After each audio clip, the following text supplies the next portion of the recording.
Hello. Come on in. And what's your name? My name is Aura, and I'm a volunteer, and I'll be giving you a tour today. Awesome. So here we are at the Hermitage, and we are both a cat shelter and a cat sanctuary. Okay. That means that any of the cats that end up here, they will they can end up being here for their entire lives. They never have to worry about losing their space in this area. So we have some kitties here who we call institutionalized because they're just so used to being here, they can't adapt to living in a home. So they'll never ever have to worry about going anywhere else. This will be their home for forever. That is so cool. Yeah. So, well, show me around. So this is our general population. And in this room, we have cats that age from being, I think, about 10 months to, I'm not exactly sure how old our oldest cat is out in general population, but they can be older than 7. So this is like cat heaven. It is like cat heaven. So we are going to... I'm just getting a little look around. All right. I was just going to say, we're gonna go outside so we can go see the Catio room. Oh, okay. Because it's very impressive. Oh, So this is our Catio. Catio? And yes, we call it the Catio. This is an area for cats to be able to come outside and hang outside when it's nice. Also when it may not be so nice. I see that someone's taking a cat nap. Yes, very nice cat nap. Lots of cat naps here. They can also come out and they can look at the birds and do their own things. We have a couple of different rooms out here. We have our diabetic and weight management room. We do have some diabetic cats in there. They require insulin throughout the day, just like a regular diabetic would. Okay. We also have some kitties in there who just need a little bit of help, like slimming down a little bit, because cats that are overweight, they can more likely have other health problems, including but not limited to getting diabetes. Oh, wow. Okay. If you wanted to go in, we can go in and see the kitty cats. Yeah, sure. Oh, absolutely. I want to see cats. Yeah, that's kind of like why I'm here. Yeah. So this is our diabetic room, and everyone has their own cabinets. Hello, Seeds. Hi. I know just recently one of our favorite diabetic cats had gotten adopted. His name was Tornado. Tornado, okay. Yes, we're very, very happy because he has had quite a bit of a rough life. Tornado sounds like trouble. He wasn't. He was a sweet, sweet boy. And then this is their Catio. Hello, Angel. And they also have the ability to watch the birds and hang out outside. And, I don't know anyone in here right now. Is there anything else? And for the diabetic room? Oh, in general. Oh, we'll talk more as we go through different areas. So we'll talk about, specific things for like this area, like how we talked about the diabetics needing insulin and how, like that beautiful part-Siamese that just keeps running away from us. they just need to slim down a little bit. Hello. Anyone with a green collar is someone who qualifies to be on our Lynx for Life program. That is a type of an adoption where, depending on their needs, sometimes we help with the medical costs. Oh, okay. You, say for example, you were to adopt a Lynx for Life kitty, you would do some co-pays, and then we would help you take care of them. All right. So, I'm not exactly sure what that qualifies for with the diabetic cats, but I know a little bit about some of the other cats and what it qualifies for.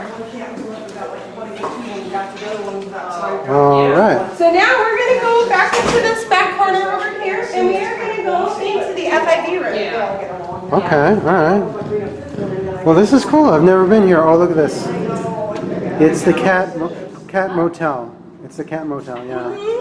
And the Boy Scouts make those. Oh, okay. And donate them to us. Hello, hi. You. It's me. Hey, sugar. Let's see that pretty face, huh? What's your name? I can't see it. There's so much fur. I cannot see you have so much fur. All right, let's continue. Yes, we're gonna go right in here. FIV, feline immunity. Okay. Yeah, virus. Here.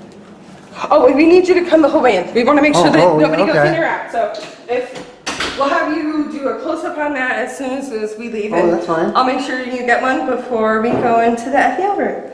So are they sick or?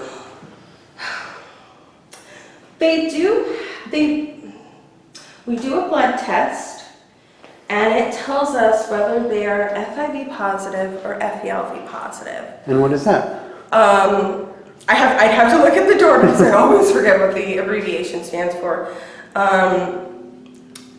These guys, their virus, when it's active in the body, what it does is it goes after the lymph nodes. Okay. So your lymph nodes control a lot of the things that your body does, and it controls a lot of and regulates a lot of the things that your body does. It's the same thing with them. So like when they start getting sick, that's the part of the body that's affected. Hey guys.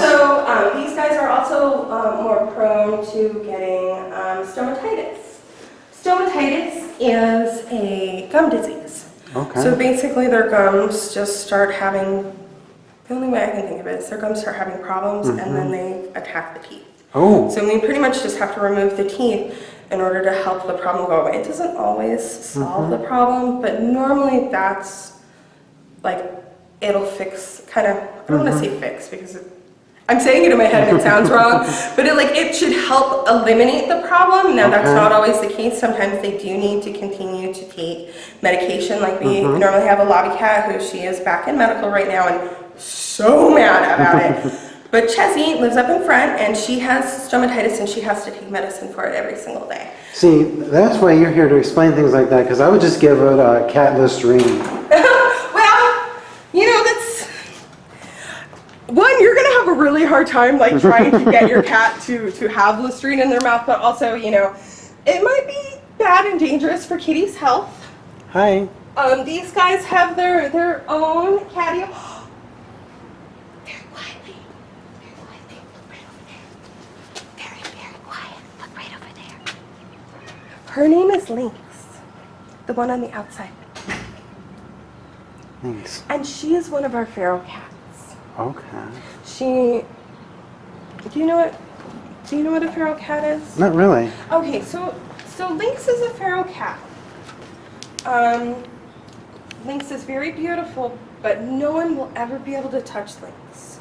Oh. Like being a feral cat is different than being a stray. Like we hear a lot of people use the word feral cat when they're really just talking about a stray cat, like somebody who might have been abandoned when they got moved, somebody who might have never gotten fixed, and therefore, you know, somebody just went, I'm so sick and tired of your nonsense, and booped them out the door.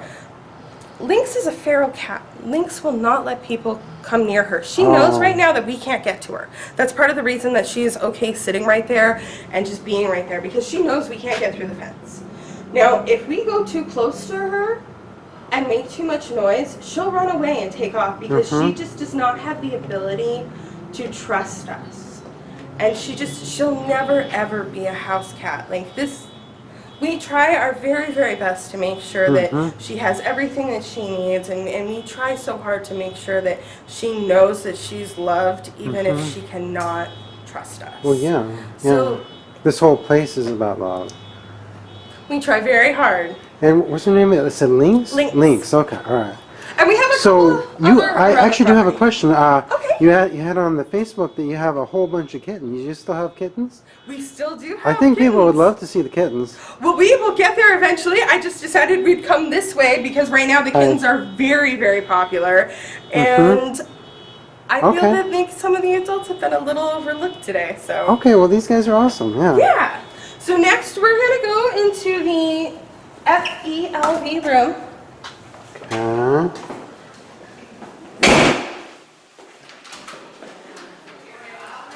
Thank you. Oh, and if you wouldn't mind using some hand sanitizer. Well, it's going to be a little hard. I didn't touch anything with my right hand. Okay. It's one of those things we have people use if you pet cats and you have, there you go. Like this, I'm doing one hand here. There we go. It's ultimately to make sure that we don't move germs from one spot to another and protect our health as well as protect the kitty's health. Gotcha. So we have our FeLV room, so we have our feline leukemia virus room. Okay.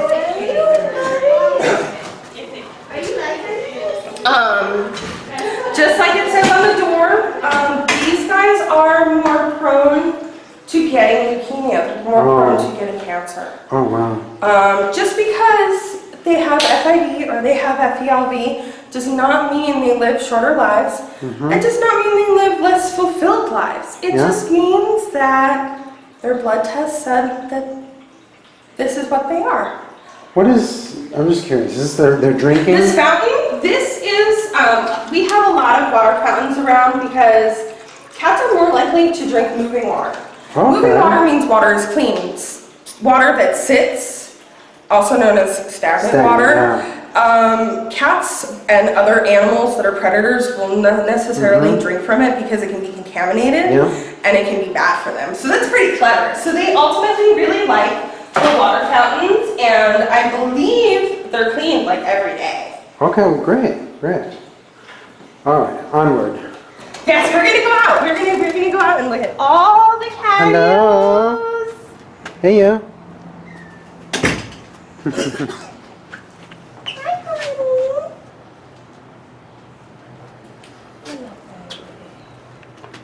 Yes, hello.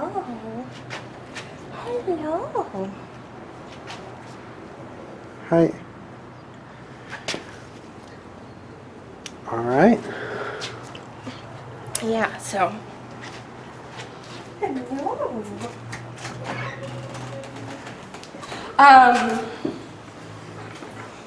We had, I think our oldest resident lived in here, and her name was Clover. Clover. And she was like 20 something. 20 years? Wow. I think it was 20 plus, but I forget exactly how many it was. It was like somewhere between like 20 and 22 years old. I actually saw on Google a couple days ago that the oldest living human was like 122. So what would 20 and You know, I'd have to find the math for that, but it's really old. Because it's like 14 years for the first 2 years, and then it's 5 additional years after that. But like the math has been changed recently on how you should consider like how old your kitty is in human years versus. Yeah, so they've changed the math on that recently. So I'd have to look it up and then do some math. Okay, no, this isn't a test. This isn't a test. But yeah, so Clover and her son Regal lived in there for a very long time, and I think Regal was about 19 when he crossed the Rainbow Bridge. So ultimately it proves that having FeLV does not shorten your lifespan. Alright, so we're gonna go. I don't think there's anyone in allergy right now. Oh, this is a transition room. Okay. Normally this is our allergy room. We've had some kitties that have food allergies, but right now, that's right, they were both adopted. Oh, cool. Okay. So we're very, very excited for them. So I'm assuming a lot of cats found homes today. Yes, we had a lot of kittens find homes today. Oh. We only had a couple of adults find homes today, but we're so beyond excited that those few adults got adopted. Oh yeah, definitely.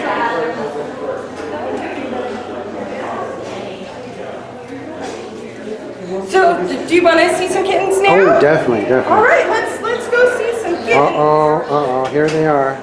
Yes, here they are. This is only one of our kitten rooms, and we want to try to get through here really quick so we don't have any door marks. Yep.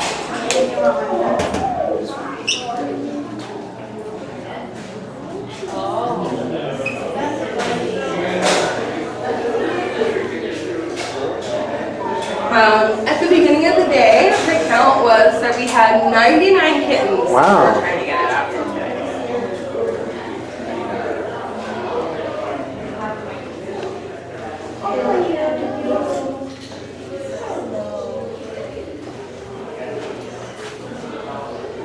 So who names these? Medical names them. Our director, Karen, named quite a few of them this year.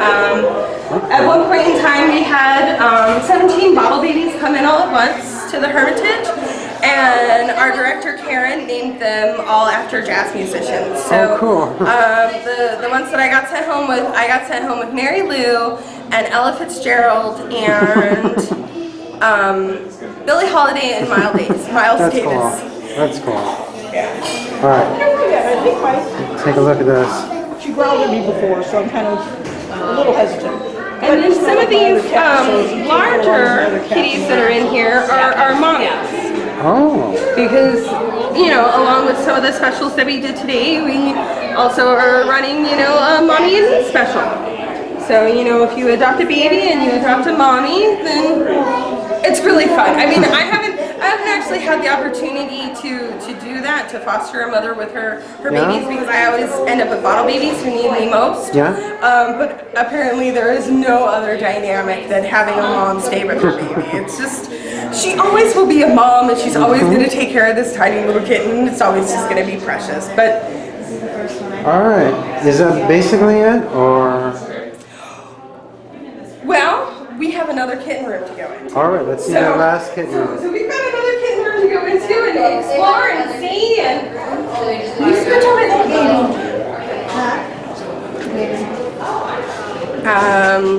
Hi. Hi, how are you? I'm great. How are you? I'm fine. What are you here for? Well, Tell me. I'm here just because I've never been here before, and I thought it'd be cool. Well, welcome. Well, thank because you. sometimes it's time to just go to the cat shelter and explore. That's right, that's right. Yes, there are more people coming in. Well, it's a special day today because it's a kitten shower. Yeah, We've here. collected out, what, over 50 so far? I think so. So it's very exciting for us. Yeah, but It's I'm not totally exactly cool, sure what yeah. the cat is. I'd have to go back up and check with Julie. So we're gonna go right through here, and we're gonna go into the next kitten room. Oh, look at that. I think these guys are the main attractions, but all of them are sweet. Well, these kittens are specifically in this little area right here because when we did their snap test, which is what the blood test is called, they snapped positive for being FIV. Oh, okay. Now, just because they snap positive for being FIV does not mean that they are FIV because they're babies. Sometimes they can falsely snap. Okay. So it'll be one of those things where we have it in their contract saying that their new parents are going to bring them back once a month to get them snapped until they're 6 months old, and then we'll know if they really are FIV positive or if it was just kind of a wrong test. Like, You know, I actually have a question. Okay. I just thought of, do these guys, when they get homes, do they have shots or immunizations or anything? I was just going to tell you about that. So, as a general rule, before they get adopted, they are spayed and or neutered. They get a microchip. Okay. They are up to date on their vaccinations depending on their age. Okay. Now, for what I thought I knew, kittens get their rabies shots at 4 months, but they can start as young as 3 months. All right. So, a lot of these kittens, because they're at about 2.5 to 3 months, they may or may not have gotten the rabies shot. Okay. But really, I mean, all you have to do is go to ABC. It's not that expensive. Okay. All right. Hold on. I want to look at these guys real quick. Hello. And then we did have some other kittens that were in an area because they're finishing up today medicine for having an upper respiratory infection. And we didn't want them to just run around and be with everybody else, just in case they're still a little germy. So we let them be by over there with themselves. Oh, and here's some of Oh. They're so young they may kick it out. Yes, when they're that young, if they test positive, we retest them later sometimes. So Sometimes sweet. the test just is a liar, too, David. What's that? Sometimes the test is just a liar. Okay. Sometimes you snap them and it's like, you test them a month later and it's just like, oh, your other test was a lie. It has something to do with the fact that kittens haven't fully developed an immune system yet. And then we still have the seniors to go see. All right. Let's see the seniors. We want to... Yeah, quickly. Yeah, because they are normally used to being inside. But because we had so many kittens, we had to kind of escort these guys out today. And as you can see, everybody keeps Okay. going to the kitty door. to Yeah, be like, these seniors "I want need to their go nap. inside These now." seniors need their naps, right? They need their naps. It's very important to get nap time. Oh, Galloway. Isn't it just so important to get the naps? So important. So our senior room is not where all of our seniors are. We just couldn't fit all of them in here. Because Okay. we're a sanctuary, we have to follow sanctuary rules first before we follow shelter rules. So that means that we have some stricter rules to follow. You're backlit, so I can't really see you. Oh, where would you like me to move? How about I move There you over go. here? Okay, that's fine. So we follow sanctuary rules first. So sanctuary rules tend to be a little bit stricter about like how much space you need per cat and like how many cats you can have in a space and stuff like that. So as kind of how you should think about seniors is anyone from 7 and up who cannot handle a 1-year-old kitten, because let's face it, at 1 they're still kittens, jumping on their head, then they're allowed to be out here in the senior room. Otherwise, they get to stay in general population and just kind of hang out with cats that may be as young as 10 and may be as old as, I think our oldest cat in general population last I checked was like 17. But I don't know. I really don't know. Well, I appreciate this so much. My arm's getting tired because I've been having it up for 21 minutes. Now I'm just going to end this and say something like goodbye or come visit. Thank you so much for coming in today. And please, everyone, feel free to come into the shelter. Even if you are not looking to adopt a cat, you can always come in and snuggle our beautiful, beautiful babies. And let's think of it this way. It's one of the easiest ways to get to paradise in Tucson. Thank you, Aura. Aura.